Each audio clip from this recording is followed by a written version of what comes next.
کہتا ہے میں نے امام مہدی ہونے کا دعویٰ نہیں کیا ہے، حالانکہ شرعام اس کے لیے بیعت لی جا رہی ہے اور باقاعدہ اشتہار دیا ہوا ہے کہ امام مہدی کے بیعت جاری ہے، پہلے آئیے اور پہلے پائیے، اور پھر آگے جا کر کے یہ بیعت جاری تھی۔ اب یہ ہے کہ وہ 313 کی تعداد بھی پوری ہو گئی۔ کیا محمد قاسم کو معلوم نہیں ہے کہ امام مہدی کے نام سے میری بیعت لی جا رہی ہے، میرے مرید بنائے جا رہے ہیں؟ نفحات أنسية فشد البلبل ألف تحية.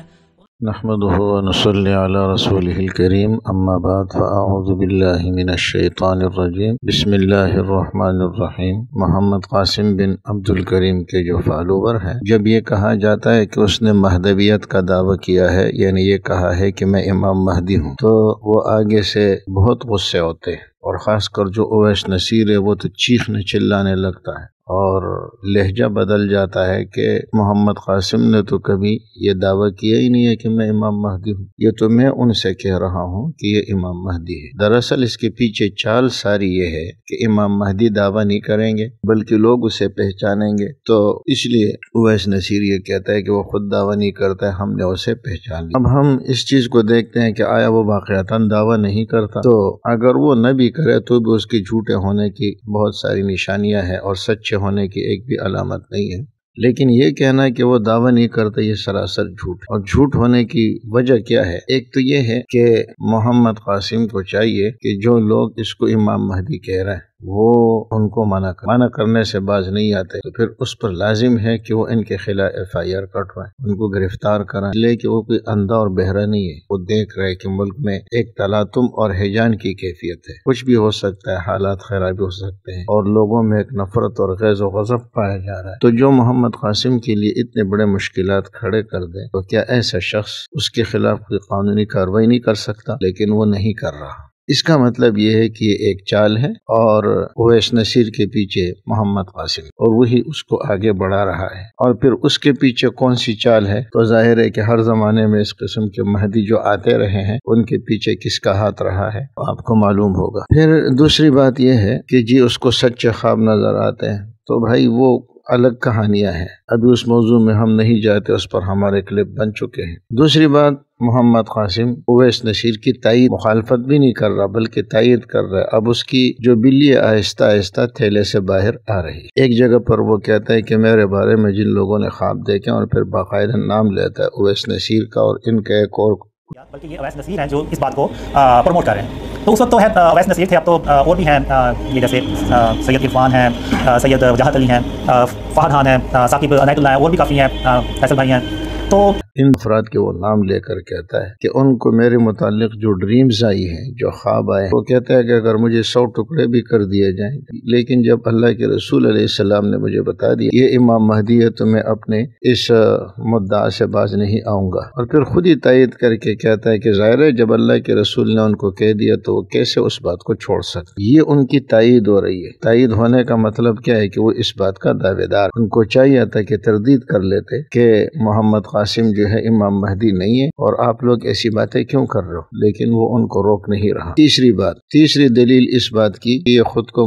امام مہدی سمجھتا ہے۔ یہ ایک حدیث پڑھ کے یہ اپنے بارے میں کہتا ہے کہ میں نے خواب میں دیکھا کہ اللہ تعالی نے مجھے فرمایا کہ میں تیرے ذریعے زمین کو انصاف سے بھر، جس طریقے سے کہ وہ ظلم سے بری ہوئی تھی۔ اور ایک جگہ وہ کہتا ہے کہ اگر قیامت میں ایک دن بھی باقی رہ جائے تو میں اس دن کو لمبا کروں گا اور تیری مدد کروں گا۔ یاد رکھیے یہ دو باتیں جو اس نے کی ہیں یہ ایک حدیث ہے۔ رسول اللہ صلی اللہ علیہ وسلم نے امام مہدی کے متعلق فرمایا کہ لو لم يبق من الدنیا الا یوم، اور ایک روایت میں من الدہر الا یوم، اگر دنیا میں سے ایک دن بھی باقی بچ جائے اور میں اس دن کو لمبا کروں گا،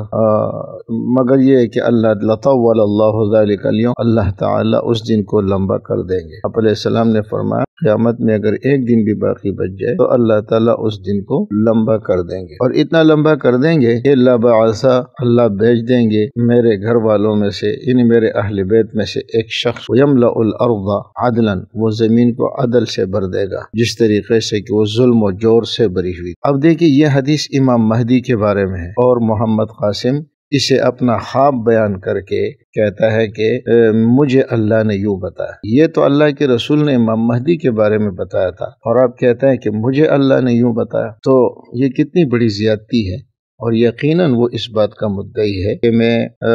امام مہدی ہوں۔ اور یہ اسی کتاب میں کہتا ہے، آپ پیج نمبر بھی اسکرین پر ملاحظہ کر سکتے ہیں کہ لوگ یہ سوال پوچھتے ہیں کہ امام مہدی تو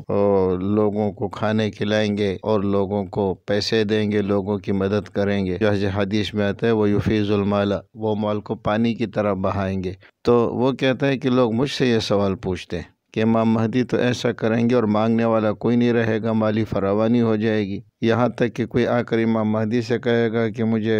ضرورت مند ہو، پیسہ چاہیے، تو وہ اشارہ کریں گے جاؤ بیت المال سے خود لے لو جتنا چاہیے۔ تو یہ کہتا ہے کہ لوگ جو یہ اعتراض کرتے ہیں کہ تو اگر تم امام مہدی ہو تو پھر تم بھی کرو، تو پھر آگے جا کے یہ لکھتا ہے کہ میں لوگوں میں پیسے بھی تقسیم کرتا ہوں اور میں لوگوں کو رہائش کی جگہ بھی دیتا ہوں۔ تو میرے بھائیو، آپ بتاؤ، یہ جو امام مہدی کے متعلق احادیث ہیں، کیا ان احادیث کو اپنے اوپر فٹ کرنا یہ مہدویت کا دعویٰ نہیں ہے؟ یہ بالکل مہدویت کا دعویٰ ہے۔ اور یہ جو میں نے آپ کو کتاب کے حوالے دیے ہیں، یہ اس کی اپنی کتاب ہے، اپنے ہاتھ سے لکھی ہوئی، ڈریمز آف محمد قاسم، اور ایک خاتون نے اس کا ترجمہ کیا ہوا ہے۔ اور میرے بھائیوں، خود سوچو، نبی کے لیے تو نماز معاف نہیں ہوئی، صحابہ کے لیے تو نماز معاف نہیں ہوئی، نبی علیہ السلام تو شدید بیماری میں بھی 2 آدمیوں کے سہارے نماز پڑھنے کے لیے تشریف لے گئے، نبی علیہ السلام سے تو حالت جنگ میں بھی جب دشمن سامنے کھڑے ہیں نماز معاف نہیں ہوئی، بلکہ اللہ تعالیٰ نے صلاۃ خوف کا طریقہ بتا دیا۔ امت میں کسی اور کے لیے نماز معاف نہیں ہوئی، لیکن یہ کہتا ہے کہ میرے اللہ خواب میں آئے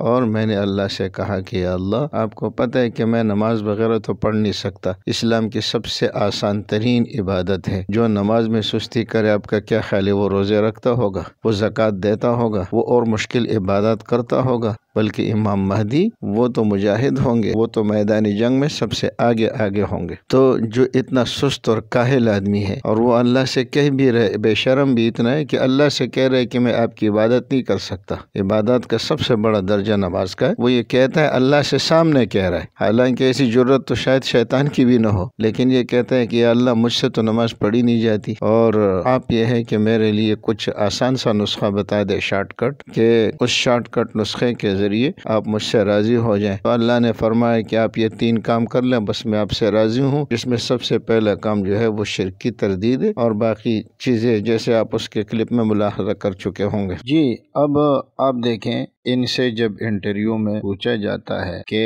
آپ امام مہدی ہیں، تو یہ کہتا ہے کہ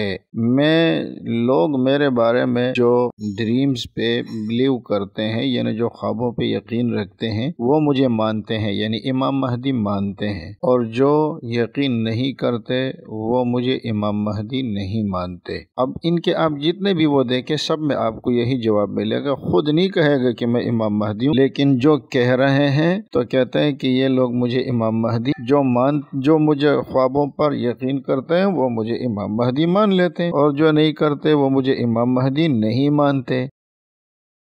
اس وقت تو ہے اویس نذیر تھے، اب تو اور بھی ہیں، یہ جیسے سید عرفان ہیں، سید وجاہت علی ہیں، فہد خان ہیں، ثاقب عنایت اللہ ہیں، اور بھی کافی ہیں، فیصل بھائی ہیں۔ تو اب یہ باتیں کرتے ہیں کہ میرے بارے میں، اور میں نے کوئی اس قسم کا دعویٰ نہیں کیا کبھی، حالانکہ میری ان لوگوں سے اب اتنی فرینکنس ہو گئی ہے، تو بندہ ہوتا ہے فرینکنس میں بھی کوئی بڑی بات کر دیتا ہے، لیکن آپ ان سے پوچھ لیں، میں نے کبھی کوئی فرینکنس میں بھی ایسی بڑی بات۔ جناب علی، جو آپ کو امام مہدی مانتے ہیں، کیا آپ ان کی تردید کریں گے؟ اگر آپ امام مہدی نہیں ہے تو کہہ دینا کہ فتنہ کیوں پھیلا رہے ہو، وہ تو تیرے بغل میں بیٹھے ہوئے ہیں، اور تم یہ نہیں کہتے ہو کہ تمہاری یہ بات غلط ہے، بلکہ اس مقابلے میں کوئی بڑا دعویٰ نہیں کروں گا، لیکن لوگ میرے بارے میں یہ کہتے ہیں، اور حدیثیں اپنے اوپر فٹ کر رہا ہے، لیکن کہتے ہیں میں دعویٰ نہیں کرتا۔ چنانچہ ان کے ویڈیو میں آپ نے سنا بھی ہوگا، اور یہاں بھی آپ سن سکتے ہیں کہ اب میں کتنے کلپ آپ کے سامنے لگاؤں۔ اس کا مطلب یہ ہے کہ ایک تماشا ہے، اور اس تماشے نے اس کو آگے کیا، جیسے حکیم نور الدین نے مرزا قادیانی کو آگے کیا ہوا تھا۔ اچھا جی، تردید نہ کرنا اس بات کی دلیل ہے کہ یہ اس بات کا قائل ہے، معترف ہے۔ دیکھیں، رسول اللہ صلی اللہ علیہ وسلم کے سامنے جو کام ہوا اور آپ اس پہ خاموش رہے، تو وہ بھی حدیث ہے، وہ بھی حدیث حدیث ہے جی آپ علیہ الصلوۃ والسلام کے احادیث میں، ایک وہ حدیث ہے جو آپ نے ارشاد فرمایا اس کو حدیث قولی کہتے ہیں، جو آپ نے عمل کیا اس کو حدیث فعلی کہتے ہیں، آپ کے سامنے کوئی کام ہوا اور آپ خاموش رہے اس کو تقریر کہتے ہیں، حدیث تقریری بھی کہہ سکتے۔ تو یہ ان کا اقرار نہیں ہے، تو آپ مجھے بتائیں یہ کیا ہے؟ جب وہ ان کے جواب میں ان پر رد نہیں کرتا، ان کی ڈانٹ ڈپٹ نہیں کرتا، تو یہ کیا ہے؟ اسی کو تو کہتے ہیں دعویٰ، اور دعویٰ کے کوئی سینگ ہوتے ہیں۔ اب آپ ایک مثال سے سمجھ، یہ امام مہدی والی روایت کو جیسے میں نے پہلے ذکر کیا اپنے اوپر فٹ کر رہا ہے۔ اب ایک آدمی آتا ہے، وہ کہتا ہے کہ میں خدا نہیں ہوں، میں خدا کا بندہ ہوں، لیکن بارش میں برساتا ہوں، سورج مشرق سے میں نکالتا ہوں، مغرب پر میں غروب کرتا ہوں، ہوائیں میں چلاتا ہوں، اور تمام کائنات کا مالک میں ہوں، زندگی اور موت میرے ہاتھ میں ہے، اولاد میں دیتا ہوں، لڑکا لڑکی میں دیتا ہوں، شفا میں دیتا ہوں، وغیرہ وغیرہ۔ خدا کی جتنی صفات ہے وہ اپنے اوپر فٹ کرتا ہے، اور آپ نے کہہ دیا کہ جی اس شخص نے خدائی کا دعویٰ کر لیا۔ اب وہ اٹھ کر کہتے ہیں کہ میرے تقریروں میں اور میرے بیانات میں کوئی ایک کلپ دکھا دو جس میں نے یہ کہا کہ میں خدا ہوں۔ میں تو خدا نہیں ہوں، میں تو خدا کا بندہ ہوں، مگر یہ ہے کہ وہ ساری چیزیں جو خدائی صفات ہے وہ اپنے لیے ثابت کر رہے ہیں۔ تو آپ کہیں گے نہیں، تم اگرچہ زبان سے صراحتاً تو خدائی کا دعویٰ نہیں کر رہے، لیکن خدائی صفات اپنے لیے ثابت کر رہے ہو۔ تو یہ کہنا آپ ان کے سنیں، میں نہیں کہتا، آپ سنیں، یہ ان لوگوں کی حوصلہ افزائی کرتا ہے، اور یہ پورا ایک گینگ ہے جو پیچھے سے چلا آ رہا ہے۔ اور میں ایک پیشن گوئی کر رہا ہوں، آپ اس پیشن گوئی کو یاد رکھیں۔ یہ شخص نبوت کی طرف بڑھ رہا ہے، اور یہ جب بھی نبی علیہ السلام کا نام لیتا ہے تو خاتم النبیین کا لفظ تو اس بیچارے کو آتا نہیں ہے، یہ حاتم النبیین پڑھ رہا ہے۔ یہ حاتم النبیین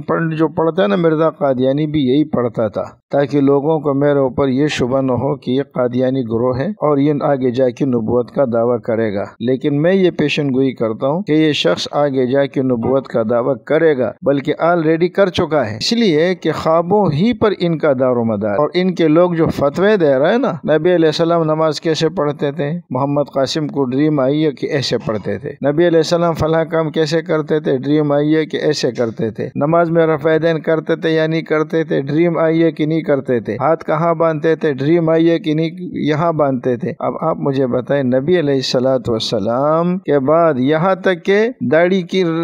کیوں نہیں رکھی؟ تو کہتے اس کے بارے میں مجھے کوئی ڈریم نہیں آیا۔ تو اب یہ تو پرانے شریعت کو منسوخ کرنے والی بات ہے۔ یہاں تو یہ سارے اب جیسے نبی کے پاس وحی آتی ہے، لوگ جا کر نبی سے اس وحی کے متعلق معلومات کرتے ہیں، تو اس کے پاس خواب آ رہا ہے۔ مرزا قادیانی بھی یہی کہتا تھا کہ مجھے کشف، الہام اور رؤیا اور کشوف اور الہامات کے ذریعے مجھے یہ ساری چیزیں ملتی ہے۔ بالکل وہی کہانی اس شخص کی بھی ہے، یہ زبان سے نبوت کا دعویٰ نہیں کر رہا، لیکن آپ دیکھیں گے آگے جا کر کے اس کے مقابلے میں کیا ہوتا ہے۔ جیسے میں نے آپ کے سامنے عرض کیا کہ بیان کے موقع پر اگر نبی علیہ السلام خاموش ہو جاتے تو اس کو تقریر کہتے۔ تقریر کا مطلب یہ ہے کہ آپ نے اس بات پر مہر لگا دی کہ یہ کام صحیح ہے، اسی لیے تو آپ خاموش ہو گئے۔ اور یہی وجہ ہے کہ ضابطہ ہے السکوت فی معرض البیان بیان، بیان کے موقع پر خاموشی اختیار کرنا یہ بیان ہی کہلاتا ہے۔ تو اب دیکھیں، یہ تو ہم بھی دیکھتے ہیں کہ ایک موقع پر آپ کو بیان کرنا چاہیے تھا۔ اگر آپ خود کو امام مہدی نہیں سمجھتے اور یہ لوگ آپ کو امام مہدی کہتے ہیں، تو اس پر اگر صرف خاموش بھی رہ جائے نا تو یہ بھی دعوی مہدویت ہی کے مترادف ہے۔ لیکن افسوس ہے کہ آپ صرف خاموش نہیں رہے بلکہ ان لوگوں کی تائید بھی کر رہے ہیں، جیسے گزشتہ ویڈیو سے آپ کے سامنے بات آ چکی ہے۔ تو بار بار یہ کہنا ہے کہ اس نے کب دعویٰ کیا ہے، اس نے کب دعویٰ کیا ہے، یہی اس کے دعوے ہیں، دعوے کے کوئی سینگ نہیں ہوتے۔ کہتے ہیں میں نے امام مہدی ہونے کا دعویٰ نہیں کیا ہے، حالانکہ سرعام اس کے لیے بیعت لی جا رہی ہے اور باقاعدہ اشتہار دیا ہوا ہے کہ امام مہدی کے بیعت جاری ہے، پہلے آئیے اور پہلے پائیے۔ اور پھر آگے جا کر کے یہ بیعت جاری تھی۔ اب یہ ہے کہ وہ 313 کی تعداد بھی پوری ہو گئی۔ کیا محمد قاسم کو معلوم نہیں ہے کہ امام مہدی کے نام سے میری بیعت لی جا رہی ہے، میرے مرید بنائے جا رہا ہے؟ لیکن پھر بھی یہ خاموش ہے، یہ بھی حق کو دیکھ کر اور باطل کو دیکھ بھی رہا ہے، مگر پھر بھی یہ خاموش ہے، اس کو شیطان اخرس گونگا شیطان کہا جاتا ہے۔ عادت پوری ہو رہی ہے لیکن یہ کہتا ہے کہ میں نے کب کہا ہے کہ میں امام مہدی ہوں۔ اگر آپ نے نہیں کہا اور واقعتاً آپ اپنے آپ کو امام مہدی نہیں سمجھتے، آپ نے اس پر کوئی نوٹس کیوں نہیں لیا؟ آپ کو نوٹس لینا چاہیے۔ میرے دوستو، اللہ گواہ ہے، رب کعبہ کی قسم، ہمیں محمد قاسم سے کوئی دشمنی نہیں ہے، ہمیں ان کے فالوور سے کوئی دشمنی نہیں ہے، لیکن خدا را خود سوچو کس طرف جا رہے ہو۔ قرآن و حدیث کو سمجھنے کا معیار محمد قاسم کے خواب بن گئے، قرآنی آیات کی تفسیر کا معیار محمد قاسم کے خواب بن گئے، محدثین سارے کے سارے نکمے ہو گئے، فقہا سارے کے سارے نکمے ہو گئے۔ اب جو مسئلہ پوچھنا ہے، جیسے ہم سے کوئی مسئلہ پوچھتے ہیں تو ہم قرآن و حدیث سے دلیل دیتے ہیں، آپ ان کے مفتی حضرات جو بیٹھے ہوئے نا اویس نصیر لوگوں کو جو فتوے دیتا ہے، ان سے جب لوگ مسئلہ پوچھتے ہیں تو آگے کیا کہتے ہیں؟ نہ قرآن ہوتا ہے نہ حدیث، بلکہ محمد قاسم کو یہ ڈریم آئی ہے۔ تو جہاں قرآن کی بھی چھٹی ہو گئی، حدیث کی بھی چھٹی ہو گئی، اور یہ کہ محمد قاسم کے ڈریمز پر سارے معاملے کا دار و مدار بن گیا، تو میں آپ سے پوچھتا ہوں اگر یہ نبوت کا دعویٰ نہیں ہے تو اور کیا ہے؟ ہلکے الفاظ میں تو یہ اب بھی کر چکا ہے، لیکن اس کی اصل جو بلی ہے وہ بعد میں تھیلے سے باہر آئے گی۔